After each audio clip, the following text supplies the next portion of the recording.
Haji Ahmad Ramadan SH MSI MH. Yang kami hormati pula Kepala Instalasi Kesling RSPAD Gatot Subroto Bapak Kolonel CKM Slamet Riyadi SKM MM. Yang kami hormati Bapak undangan dari jajaran Jaksa Penuntut Umum Jampidum Kejagung RI, juga undangan dari LSM GMDN, dan Bapak Ibu hadirin sekalian yang berbahagia serta rekan-rekan awak media yang kami hormati. Dengan mempersembahkan puji dan syukur kehadirat Tuhan Yang Maha Esa, kami mengucapkan selamat siang dan selamat datang dalam acara pemusnahan barang bukti narkoba hasil ungkap Direktorat Tindak Pidana Narkoba Bareskrim Polri bekerja sama dengan Direktorat Jenderal Bea dan Cukai Kementerian Keuangan RI.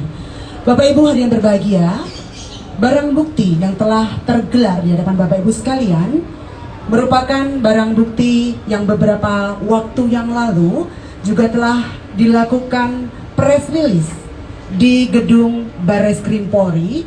Antara lain barang bukti berupa sabu dengan total 238 kg dan juga barang bukti ganja sebanyak kurang lebih 200 kg hasil pengungkapan operasi di wilayah Aceh dan juga Bengkalis.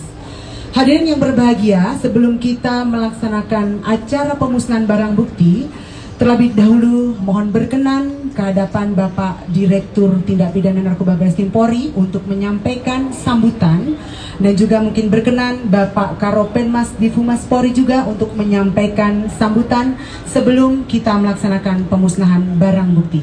Kami persilahkan. Assalamualaikum warahmatullahi wabarakatuh.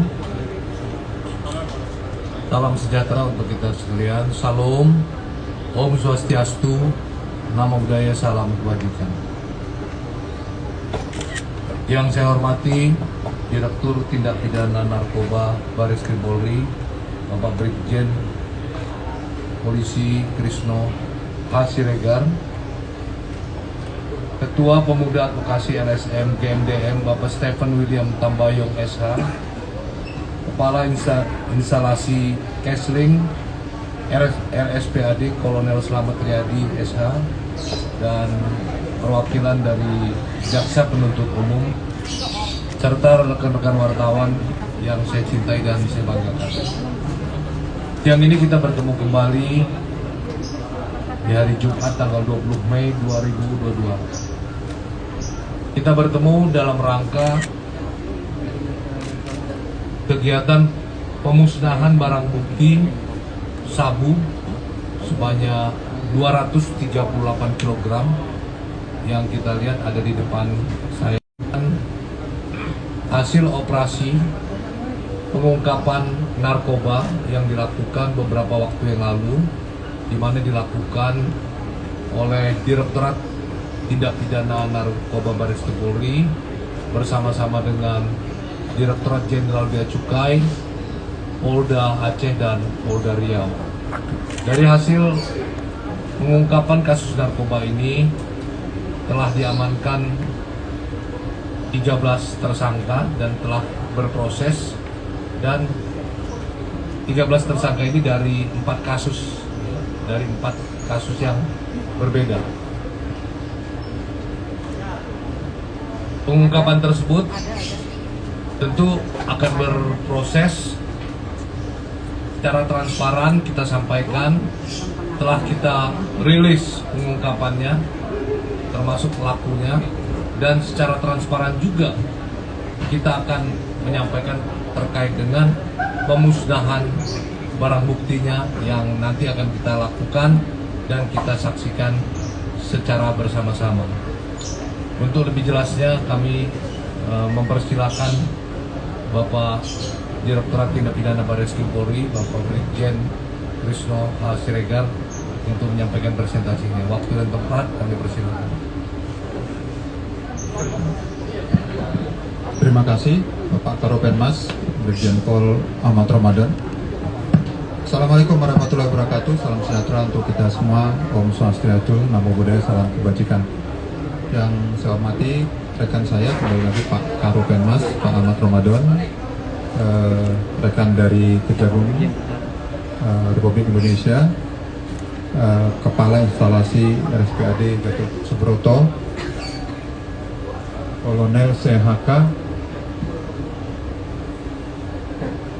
saya lupa saya sudah sahabat sama beliau ini cukup lama ya, sapa-sapaan juga, Selamat Riyadi. Lalu ada dari LSM Anti Narkoba, Gerakan Mencegah Daripada Mengobati. Yang saya hormati juga rekan-rekan media, rekan-rekan sekalian, amanat Undang-Undang 35/2009 tentang narkotika di pasal 91 bahwa barang bukti narkotika setelah memperoleh penetapan dari Ketua Kejaksaan Negeri setempat untuk didisposal, dimusnahkan. Itulah kegiatan yang kita lakukan saat ini. Tadi sudah disampaikan oleh Pak Ahmad Ramadan bahwa kita melibatkan para pihak untuk menyaksikan ini sebagai wujud transparansi. Jadi selain tersangka, tentunya didampingi pengacaranya dan juga penuntut umum, dan juga kami melibatkan LSM. Bahkan kami tambahkan lagi, kami melibatkan pengamanan internal Polri.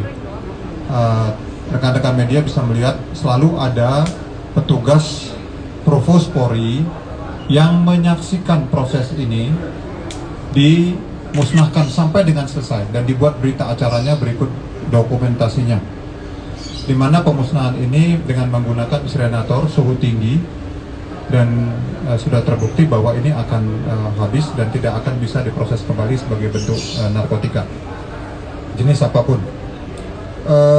Rekan-rekan media sering bertanya sama saya, apa yang update Pak dari pengungkapan ini, karena memang kasus ini sudah diekspos. Kalau rekan-rekan ingat, ketika ada penandatanganan perjanjian kerjasama antara Polri, dalam hal ini Barreskrim Polri, dengan Kementerian Keuangan RI, di mana diwakili Pak Dirjen Bea dan Cukai, dan dilanjutkan dengan ekspos kasus ini. 4 kasus ini, saya kira bahan press release ada di teman-teman sekalian. Indonesia sebagai tempat peredaran, ya, kalau kita mau dikatakan dulu transit, sekarang peredaran. Jadi itu berkorelasi terhadap masih tingginya tingkat prevalensi dan juga potensi pengguna sesuai dengan jumlah penduduk Indonesia. Nah, sumber, ya, source country, kalau Indonesia itu sumbernya itu adalah ganja. Ya, kita tahu ada pertaniannya, atau tanaman, bukan pertanian, tapi tumbuh subur di Aceh. Bahkan juga kami sudah pernah menemukan di Mandailing, Natal, di Jawa Barat juga ada, bahkan di Papua kami juga temukan, dan di tempat-tempat lain yang kecil-kecil begitu, ya. Tetapi untuk narkotika jenis narkotika sintetis yang ada di depan dari teman-teman, itu ada sabu, dan saat ini kita tidak temukan ada ekstasi. Nah, sabu ini source country-nya yang masuk ke Indonesia itu 2, ya, negara sumbernya. Yang pertama dari Myanmar, ya, kami mengidentifikasikannya sebagai kemasan teh Cina ini, ya. Nah, ketepatan saya baru pulang koordinasi dari luar negeri, ya, minggu yang lalu. Nah, kami mendiskusikan tentang kedua jaringan ini, bahwa semua kami penegak hukum melakukan namanya itu profiling. Jadi saya sering katakan itu ada 2 jenis, kita membedakan, kami membedakan, yakni soft signature dan hard signature. Hard signature itu ada sesuatu yang bisa kami lihat secara kasat mata, yang teman-teman bisa lihat. Jadi kemasan ini adalah bentuk hard signature gitu. Kalau ekstasi itu bentuk printingnya, bentuk warnanya, besarnya, jadi dimensinya. Nah, sementara yang lebih penting itu sendiri adalah soft signature-nya, dan ini harus melalui pemeriksaan di laboratorium, ya. Kami sudah meminta kepada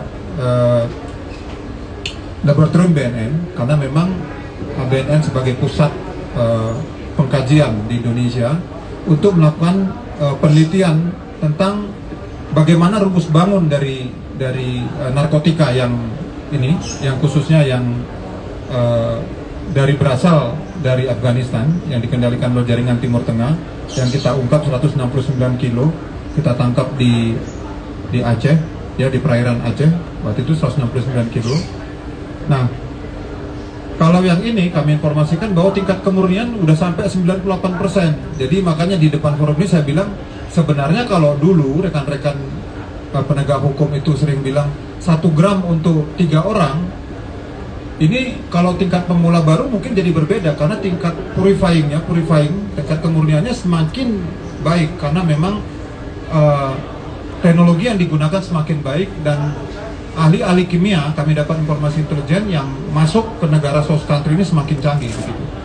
Jadi kemarin dipaparkan dan kami juga waktu 1,6 ton itu 96% kami temukan berdasarkan penelitian di BNN dan ini sudah 98%, jadi tinggal 2% lagi tingkat kemurnian. Nah ini kami sudah kirim ya, tapi kami belum dapat hasilnya. Kami juga bertukar informasi tentang ini ke negara lain ya, mereka juga meminta ini sebagian ya, kami sudah kirimkan dengan tentunya menghormati ketentuan yang ada, sehingga nanti bisa ditentukan bahwa cara memasaknya seperti apa, rumus bangunnya seperti apa, terus itu prekursor apa yang digunakan, apakah berasal dari tanaman, apakah berasal dari sintetik gitu ya, teknis sekali. Kalau teman-teman yang berasal dari farmasi, ilmu kimia saya bisa jelaskan, tapi saya pikir di media ini nggak penting. Ini sebagai wujud update apa Pak? Biasanya kan pertanyaan kalian, update apa Pak? Kami tidak mau hanya expose bakar-bakar seperti itu ya, tapi kami sampaikan itulah update bisa kami sampaikan. Terhadap para pelaku yang belum tertangkap, kami sedang maksimal mencarinya ya, 22 kilo ya, kalau ganja ini sudah selesai, 22 kilo pengendali juga sedang kami cari, yang ini tinggal 2 pengendali Indonesia dan luar negeri. Saya juga sudah berkoordinasi, kita bertukar intelijen di sana yang tidak bisa saya sampaikan ya, tentunya karena ini adalah organized crime, extraordinary organized crime, transnational extraordinary organized crime itu namanya. Jadi memang membutuhkan kerjasama internasional. Nah, kerjasama nasionalnya juga kami lakukan, baik antar penegak hukum, contohnya dengan kehadiran dari teman-teman dari Kejaksaan Agung, karena alat bukti yang kami kumpulkan tentunya ini nanti akan dipertahankan, dituntut bahan penuntutan bagi teman-teman jaksa di pengadilan begitu. Jadi tanpa kerjasama nggak mungkin. Lalu kerjasama juga dengan Bea Cukai, dengan Angkatan Laut, Bakamla, dengan stakeholders lainnya, dengan Asperindo kami juga bekerja sama, jasa pengiriman barang dan lain sebagainya, untuk mengantisipasi semua modus yang dilakukan untuk mengamankan negara kita dari bahaya peredaran gelap dan penyalahgunaan narkoba. Saya kira suatu upaya yang terus-menerus, yang terus tidak ada akhirnya, karena memang narkotika ini selalu berkembang sesuai dengan teknologi kefarmasian dan kimia seperti itu ya. Jadi apa yang kita kenal sekarang narkotika ini mungkin di masa tertentu akan hilang, makanya ada disebut NPS, New Psychoactive Substance ya, bahan psikoaktif baru, di mana para pelaku kejahatan semakin pintar. Jadi mereka melihat list yang ada di Undang-Undang Narkotika, list yang ada di dalam keputusan Kementerian Kesehatan tentang jenis-jenis narkotika, NPS sekarang ada 77, tentunya mereka bisa merubah, contohnya rumus bangun tadi saya bilang ya, tapi kita harus lebih pintar sehingga ini menjadi satu kajian di undang-undang yang baru, akan menjadi satu masuk bagian daripada narkotika itu sendiri. Saya kira itu yang bisa kami sampaikan kepada teman-teman update-nya. Saya kembalikan kepada Pak Ramadan. Terima kasih. Terima kasih Bapak Direktorat Tindak Pidana Narkoba yang telah menyampaikan secara jelas terkait dengan penanganan dan juga terkait dengan upaya-upaya yang telah dilakukan. Nah, tentu rekan-rekan bahwa pemberantasan ini juga bukan saja penegakan hukum, tentu upaya-upaya yang dilakukan oleh Polri dan stakeholder juga tetap berlangsung, seperti upaya-upaya kegiatan pencegahan, rehabilitasi. Jadi upaya-upaya terhadap penanganan narkoba ini dilakukan secara komprehensif dan bekerja sama, baik pihak Polri maupun pihak stakeholder lainnya. Sekali lagi terima kasih. Selanjutnya kami dari jaksa penuntut umum. Kemudian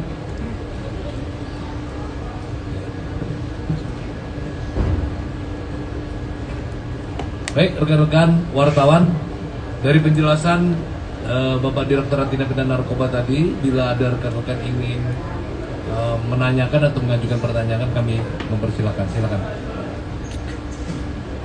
Silakan.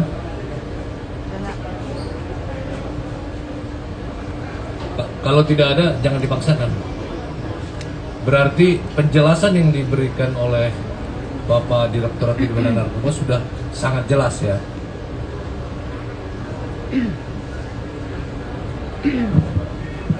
Ini tambahan aja.